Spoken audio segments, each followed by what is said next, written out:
David loved it. He loved it. He loved the things of God so much so, and I don't have time to elaborate a lot on it, but he loved the things of God so much so till, according to the text, a few chapters and verses above where we read, when the Ark of the Covenant was out of Israel, David took it as a personal assignment to bring it back. Now, you have to understand what the ark meant to Israel as a nation to understand David's undertaking to bring the ark back. I certainly don't have enough time to do all of what they do in CBI, but if you've done first year, or if you're going to do first year this coming semester, you will understand better, and they will be able to teach you better the Ark of the Covenant.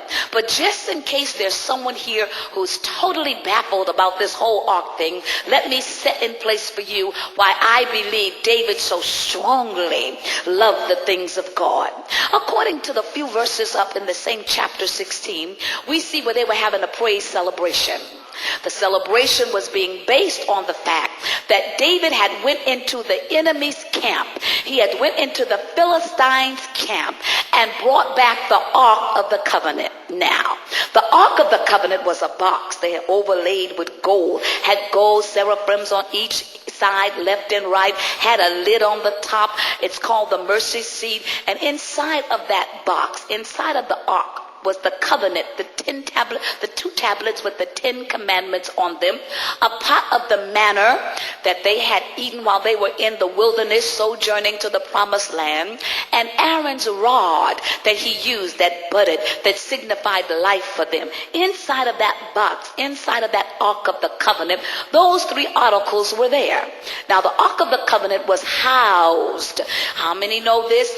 Bible School 101, in the tabernacle. You all remember the tabernacle. If you've done first year, or if you've studied anything that deals with God's covenant promises to the people, to the nation of Israel, you've had to have studied the tabernacle. The tabernacle, the tent of meetings, the tabernacle, the place where God met them. The tabernacle was constructed by Moses, and it had with it 3 courts. Y'all remember this? 3 courts. The outer court, what else? The inner court, and what else? The holies of holies. I hear the Bible class people.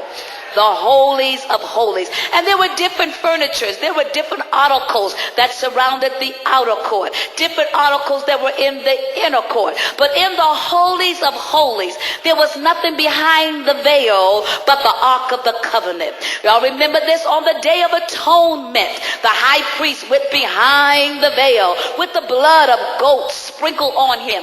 And he went behind the veil to make penance for the sins of the nation of Israel. The Ark of the Covenant was behind the veil. What gave the people of Israel as a nation hope in times of discouragement, in times of despondency? What gave them hope? You see, I haven't flipped the page. I ain't looking at this manuscript.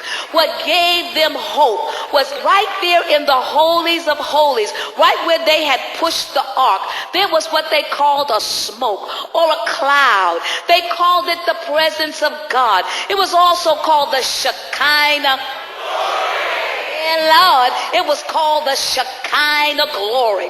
And whenever Israel would face any difficult times, any enemies, any situation that may have been difficult for them as a nation, as long as they could see the presence of God, as long as there was the Shekinah glory of God, Israel was unconquerable. They were invincible. No enemy could stand before them, great or small. Nothing that they wanted to do was impossible when God's presence was with them. Let's park right here a moment. I think today, as we move forward to prophesying to our houses, we need to know that if God's presence is with us, there is nothing that is impossible to us as long as God is present with us.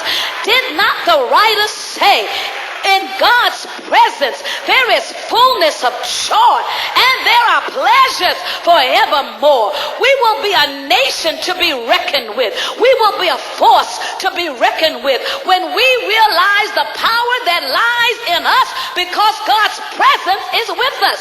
I just need about 250 folk up in here today that really know you can do, you can accomplish, it shall be so, because God is with me. He is called Emmanuel, the God who walks with us. Y'all sit down. My God, up in here. They were invincible. There was no foe, no enemy, no one, nobodies that could ever come against Israel when God's presence was with him. The Philistines, Lord, recognized that whatever it was that fueled Israel, whatever it was that gave Israel power, was behind that veil in that box.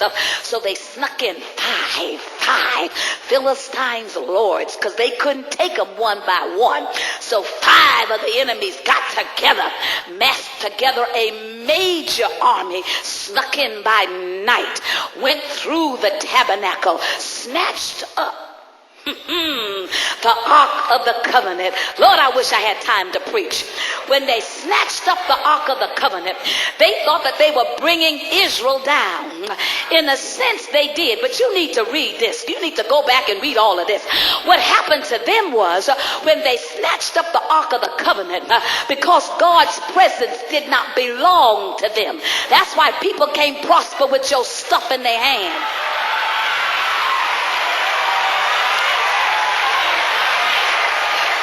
I ain't jealous of nobody. I ain't mad at nobody, because what's for me is for me. And if you got my stuff in your hand, it's going to kill you.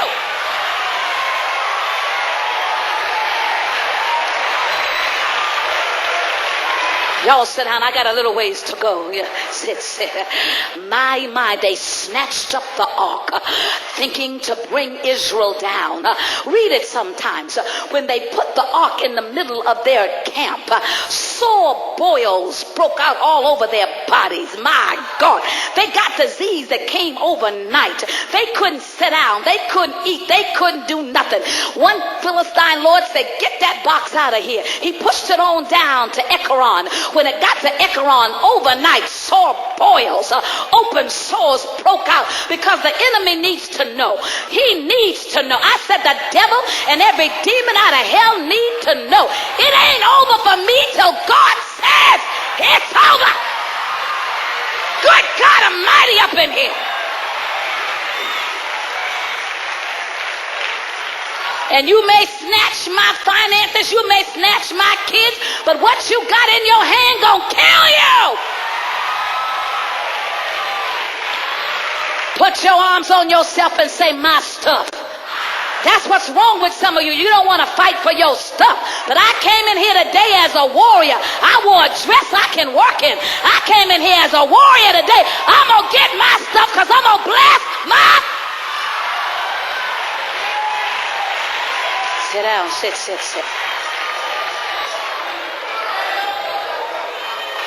Bless his wonderful name. I said, bless his wonderful name. The Bible says